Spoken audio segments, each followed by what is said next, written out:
Geliat, Gerakan Literasi Atira, merupakan salah satu program Atira TV yang tidak hanya menyajikan informasi seputar literasi, tetapi juga memberikan inspirasi dan menggerakkan untuk menumbuhkan jiwa literasi pada semua generasi. Program Geliat juga merupakan wadah edukatif dengan tayangan-tayangan berbagi ilmu.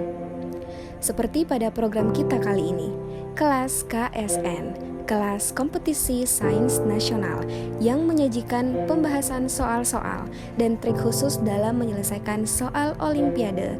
Tentunya bersama para guru TOSA, tim Olimpiade Sains Atira.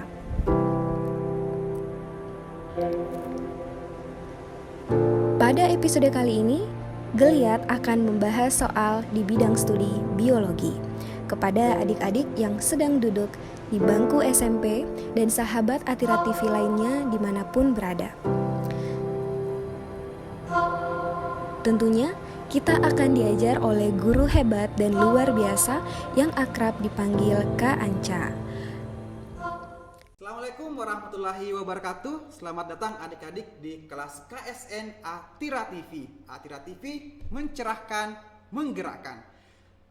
Kenalkan, saya Kak Anca, pembina tim Olimpiade Sains Atira untuk bidang studi biologi tingkat SMP. Nah, pada kesempatan kali ini, kakak akan memperkenalkan kepada adik-adik soal apa saja yang biasa dipakai di Olimpiade Biologi untuk tingkat SMP. Nah, adik-adik, untuk materi biologi tingkat SMP ada 6 materi utama. Yang pertama ada materi sel, yang kedua ada materi jaringan tumbuhan, yang ketiga sistem organ, yang keempat ekologi, yang kelima genetika, dan yang keenam ada taksonomi.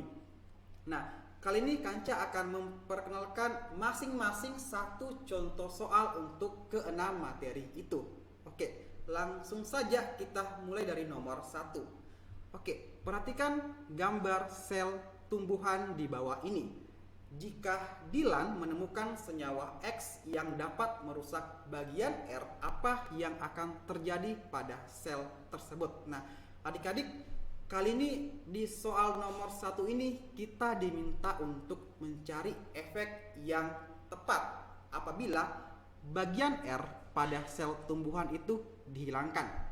Nah, langkah pertama yang harus kita lakukan untuk menjawab soal ini adalah kita harus mengidentifikasi terlebih dahulu R ini adalah apa, adik-adik. Oke, di soal kita lihat ya, R ini adalah sebuah organel sel yang jumlahnya cuma ada 1 dan ukurannya bukan yang terbesar tapi bukan juga yang paling kecil. Nah, adik-adik, untuk organel sel yang cuma ada 1 pada sel tumbuhan itu ada vakuola. Oke, ada vakuola, ada juga nukleus. Nah, sekarang kita lihat di gambar ini ya. Yang paling besar pada tumbuhan itu adalah apa, adik-adik? Yang paling besar pada sel tumbuhan itu adalah organel vakuola. Nah, R ini bukan yang terbesar, berarti R ini adalah nukleus. Oke, nah sekarang kita sudah mengidentifikasi bahwa R ini adalah nukleus. Nah, sekarang tinggal kita cocokkan dengan pilihan jawaban efek mana yang paling tepat jika si R mengalami kerusakan. Yang pertama, ATP tidak akan terbentuk. ATP dibentuk oleh apa, adik-adik? ATP dibentuk oleh mitokondria.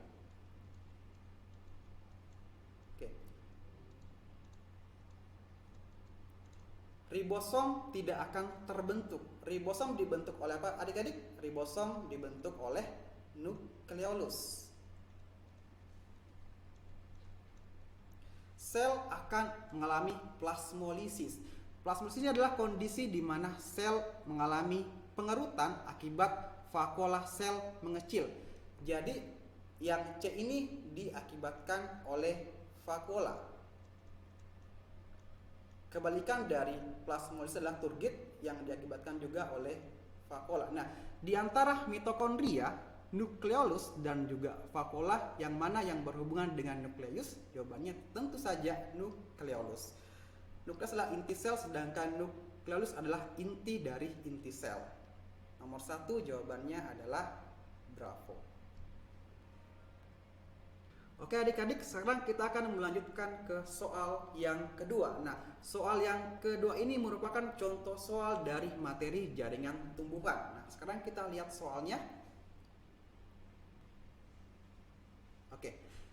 Dr. Bruce melakukan sebuah percobaan dengan membuat 2 sayatan melingkar pada batang tanaman dengan tingkat kedalaman yang berbeda. Tanaman tersebut kemudian diletakkan di dalam gelas kimia yang berisi larutan berwarna merah seperti yang ditunjukkan pada gambar di bawah ini. Oke, ini ada gambarnya. Terus gambar di bawah ini menunjukkan perbedaan tingkat kedalaman sayatan pada bagian X dan Y. Daun manakah yang tetap berwarna hijau setelah tanaman diletakkan selama beberapa jam? Apakah daun A, daun B, daun C, atau daun A dan C? Nah adik-adik, untuk menjawab soal nomor 2 ini, yang pertama kali kita lakukan adalah mengingat kembali tentang konsep jaringan pada tumbuhan. Nah, untuk memudahkan adik-adik mengingat konsep jaringan tumbuhan, Kanca akan ngasih triknya. Ingat saja istilah ekor edok persis paha kambing si empu.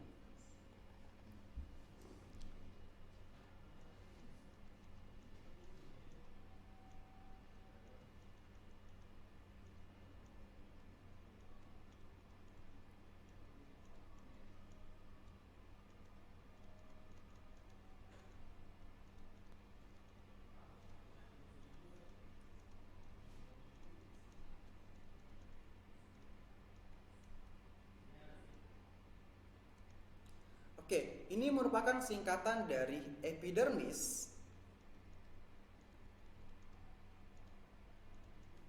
korteks, endodermis,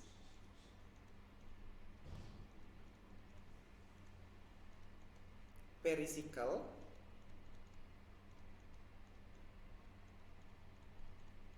flum, cambium,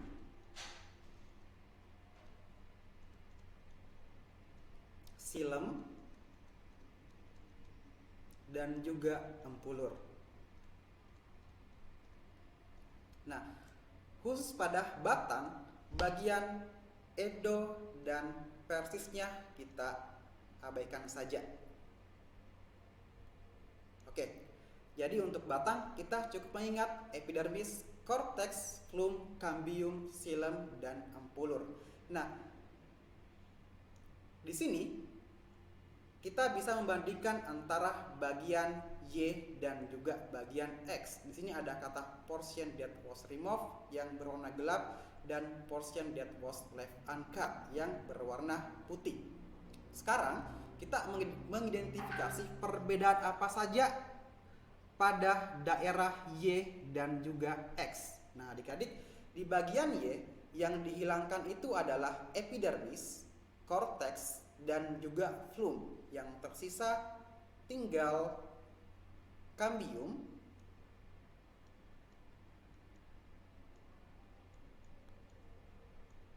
xilem,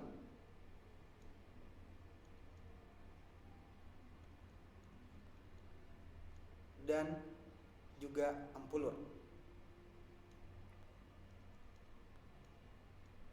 Pada bagian X yang tersisa tinggal empulur saja ya. Nah, sekarang kita kembali ke konsep soal. Di soal ini katanya tanaman tersebut direndam di gelas kimia yang berisi larutan yang berwarna merah. Nah, adik-adik, air masuk ke tumbuhan itu melalui apa? Tentu saja melalui xilem.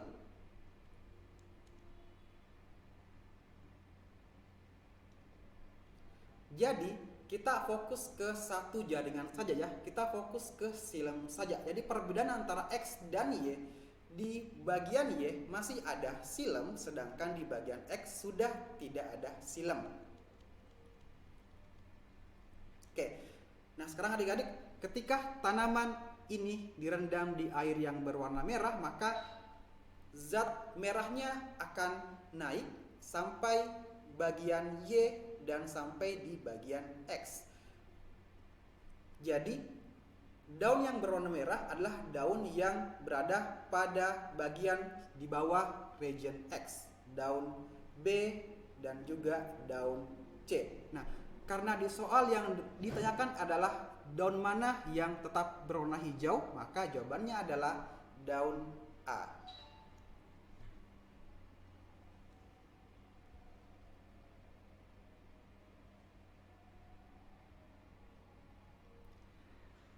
Oke, sekarang kita lanjut ke contoh soal tentang jaringan hewan. Pak Thanos melakukan jogging selama kurang lebih 15 menit. Sebuah alat dipasang di tubuh Pak Thanos untuk mengukur laju pernafasan dan jantungnya selama jogging. Data dari alat tersebut disajikan dalam grafik di bawah ini. Ini ada grafik tentang ritme pernafasan dan ini adalah grafik tentang ritme denyut jantung. Nah, adik-adik, soal ini kelihatannya sulit ya, tapi sebenarnya soal ini cukup mudah. Kenapa? Karena tanpa grafik pun kita pasti bisa menyimpulkan bahwa pernafasan dan juga denyut jantung seseorang yang berolahraga pasti akan naik. Meskipun untuk seorang Pak Thanos sekalipun ya, yang merupakan orang terkuat di dunia Marvels. Nah, adik-adik,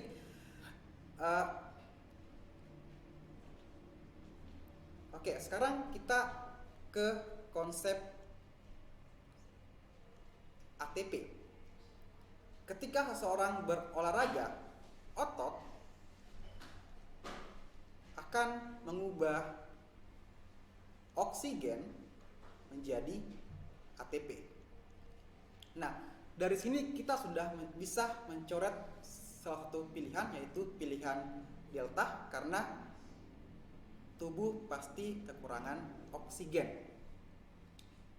Berikutnya, ketika oksigen diubah menjadi ATP, akan dihasilkan zat buangan, yaitu karbon dioksida. Nah, adik-adik, di darah kita karbon dioksida akan diangkut dalam bentuk asam karbonat H2CO3. Nah, ini akan menyebabkan darah menjadi asam. Nah, kalau darah menjadi asam, pH-nya naik apa turun?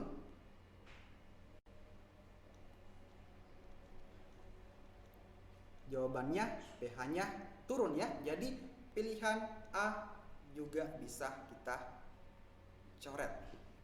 Oke, sekarang tinggal Bravo atau Charlie. Nah, Kanca akan mengajak adik-adik untuk mengingat kembali tentang konsep saraf otonom. Oke adik-adik, saraf otonom itu ada dua.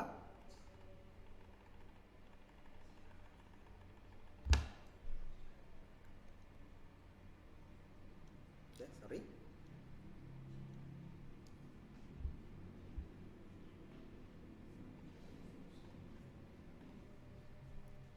Oke, saraf otonom ada dua. Ada yang disebut dengan saraf simpatik, ada juga yang disebut dengan saraf parasimpatik. Parasimpatik. Nah, saraf simpatik ini saraf apa adik-adik? Saraf simpatik ini adalah saraf yang bekerja dalam kondisi fight and flight. Fight and flight. Sedangkan saraf parasimpatik adalah saraf yang bekerja dalam kondisi rest and digest. Nah, sekarang kita lihat si Pak Thanos ini sedang fight and flight atau rest and digest. Nah, karena dia sedang berolahraga berarti dia tidak rest ya adik-adik, sehingga yang digunakan bukan saraf parasimpatik tapi saraf simpatik, sehingga yang Bravo juga bisa kita coret? Nah, jawabannya adalah Charlie. Oke adik-adik, sekarang kita akan melanjutkan ke contoh soal untuk ekologi. Nah, di sini ada soal tentang hubungan antara ikan kepe atau butterfly fish, ikan badut atau clownfish, dan anemon laut atau sea anemon. Nah, kalau adik-adik pernah nonton film Finding Nemo atau Finding Dory, mungkin cukup familiar dengan gambar di soal ini ya. Nah, tapi ini yang butterfly fish ini bukan Dory ya, tapi ini ikan yang lain. Kalau Dory tidak runcing ini ya mulutnya.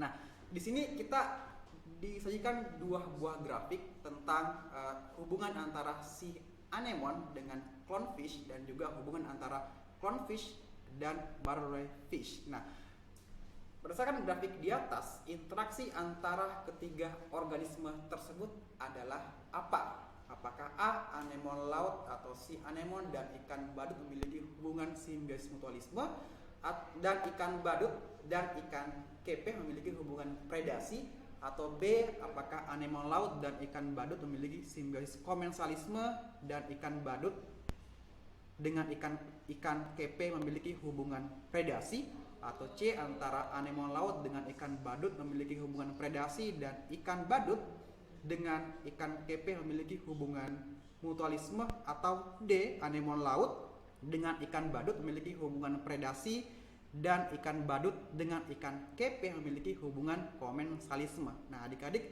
sekarang kita perhatikan grafiknya ya. Untuk sea anemon dengan clownfish, di sini semakin bertambah jumlah sea anemon, juga semakin bertambah jumlah sea clownfish. Artinya sea anemon dengan clownfish memiliki hubungan yang positif ya. Oke, grafik yang di sebelah kanan, semakin bertambah jumlah butterfly fish, jumlah clownfish malah menurun. Jadi hubungan mereka negatif.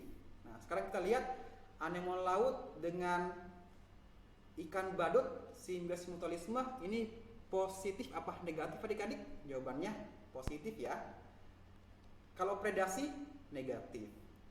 Oke, yang B, antara anemon laut dengan ikan badut memiliki hubungan simbiosis komensalisme, apa positif atau negatif? Jawabannya positif. Ikan badut dengan ikan kepe memiliki hubungan predasi. Predasi itu hubungan yang negatif ya. Oke, yang Charlie, anemon laut dengan ikan badut memiliki hubungan predasi negatif. Ikan badut dan ikan kepe memiliki hubungan mutualisme positif. Yang delta, anemon laut dan ikan badut memiliki hubungan predasi negatif. Ikan badut dan ikan kepe memiliki hubungan komensalisme positif. Nah, kalau kita bandingkan dengan grafik, maka kita bisa mencoret pilihan. Kita bisa mencoret pilihan Charlie dan juga delta. Kenapa? Karena antara si anemon dengan clownfish memiliki hubungan positif ya. Nah, sekarang pilihannya antara alpha atau bravo. Nah, antara mutualisme dan juga komensalisme mana yang paling positif adik-adik? Kita lihat di sini si anemon, apabila si anemon bertambah, clownfish juga bertambah. Artinya anemon mendapatkan efek positif, begitupun clownfish juga mendapatkan efek positif. Artinya mereka baik si anemon maupun clownfish sama-sama mendapatkan keuntungan ya. Jadi mereka positif. Sedangkan kalau komensalisme ini satu positif, satu netral. Nah, sehingga jawaban yang paling tepat adalah alfa. Oke adik-adik, sekarang kita lanjut ke contoh soal genetika. Oke, perhatikan soalnya. Katanya panjang daun sebuah tanaman diatur oleh 4 pasang gen ABCD. Tanaman dengan genotip homozigot dominan memiliki panjang daun 10 cm, sedangkan tanaman dengan genotip heterozigot memiliki panjang daun 6 cm. berapakah panjang daun tanaman dengan satu gen homozigot dominan dan homozigot resesif untuk gen lainnya? Apakah A 8 cm atau B 4 cm atau C 2 cm atau D 12 cm? Nah, adik-adik, untuk menjawab soal nomor 5, yang pertama kali kita ingat adalah bahwa gen itu selalu berpasangan. Jadi kalau ada gen A, B, C, D, maka dia bisa dalam bentuk A, B, B, C, C, D, D besar. Bisa juga dalam bentuk A, B, B, C, C, D, D kecil. Nah, katanya kalau semua gennya dominan, artinya semuanya berbentuk huruf kapital, panjang daunnya 10 cm. Dan kalau heterozigot artinya satu huruf besar, satu huruf kecil. Kalau heterozigot, A besar, A kecil, B besar, B kecil, C besar, C kecil, D besar, D kecil, panjang daunnya cuma 6 cm. Nah, untuk menjawab soal nomor 5 ini kita cukup pakai logika saja. Kalau semua gennya dominan, panjangnya 10 cm. Tapi kalau ada 4 gen yang resesif, 1, 2, 3, 4, panjang daunnya berkurang 4 cm. Artinya apa? Setiap satu gen resesif ternyata mengurangi panjang daun 1 cm. Nah, sekarang gimana kalau gennya satu gennya homozigot dominan dan lainnya resesif? Nah, sekarang kita buat pasangan gennya. Oke, gimana kalau gennya A besar misalkan, terus yang lainnya resesif, B, B, C, C, D, D kecil. Ingat, satu gen resesif itu akan mengurangi panjang daun sebanyak 1 cm. Nah, kalau ada 6 gen resesif berarti akan mengurangi panjang daun sebanyak 6 cm. Jadi langsung saja kita kurangin 10 cm kurang 6 cm. Jawabannya adalah 4 cm. Oke, sorry. Bravo. Oke adik-adik, sekarang kita lanjut ke contoh soal terakhir. Soal ini tentang taksonomi atau klasifikasi makhluk hidup. Kita perhatikan soalnya. Tabel di bawah ini meskipun tidak diisi secara lengkap, namun informasi datanya dapat digunakan untuk menjawab pertanyaan di bawah ini. Nah, di sini adik-adik ada tabel mengenai taksonomi 4 hewan 1, 2, 3, dan 4. Nah, pertanyaannya adalah hewan manakah yang memiliki tingkat kekerabatan paling dekat? Apakah A hewan 2 dan 3, atau B hewan 1 dan 3, atau C hewan 2 dan 4, atau D hewan 1 dan 4? Nah, adik-adik, untuk taksonomi ingat saja singkatan KFC of gas.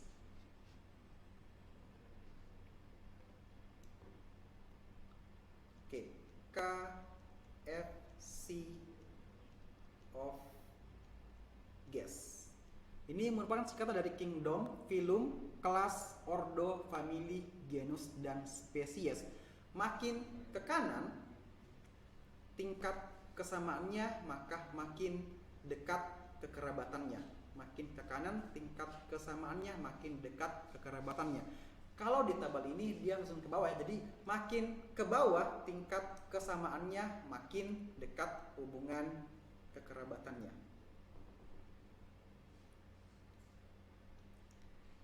Oke, nah kita perhatikan antara hewan 1 dan 2 tingkat kesamaannya ada pada ordo ya, sama-sama ordo Anura.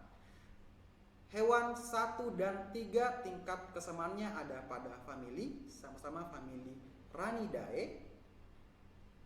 Hewan 1 dan 4 tingkat kesamaannya ada pada genus, sama-sama genus Rana. Nah, yang paling Di bawah tingkat kesamaannya ternyata ada pada hewan 1 dan 4, sama-sama genus Rana. Jadi yang paling dekat kekerabatannya adalah hewan 1 dan 4 delta. Demikian contoh model-model soal yang biasa dipakai di Olimpiade Biologi tingkat SMP. Sebagai penutup, mungkin adik-adik ada yang bertanya, kenapa atau apa rahasianya siswa TOSA bisa juara? Nah, Kanca kasih tahu caranya. Untuk juara, adik-adik harus punya dreams. Dreams itu singkatan dari Dare, Responsibility, Effort, Achievement, Motivation, dan juga Sacrifice. Dare artinya keberanian untuk memilih apa yang adik-adik mau. Responsibility artinya tanggung jawab terhadap apa yang adik-adik pilih. Effort artinya adik-adik harus berjuang untuk mewujudkan mimpi adik-adik. Achievement artinya adik-adik harus punya pencapaian pada target-target tertentu. Motivation artinya adik-adik harus punya motivasi untuk meraih impian adik-adik. Dan sacrifice artinya adik-adik harus rela berkorban dalam mengejar impian adik-adik. Saya Kanca, saksikan terus program Geliat Atira TV tentunya hanya di Atira TV, mencerahkan, menggerakkan. Assalamualaikum warahmatullahi wabarakatuh.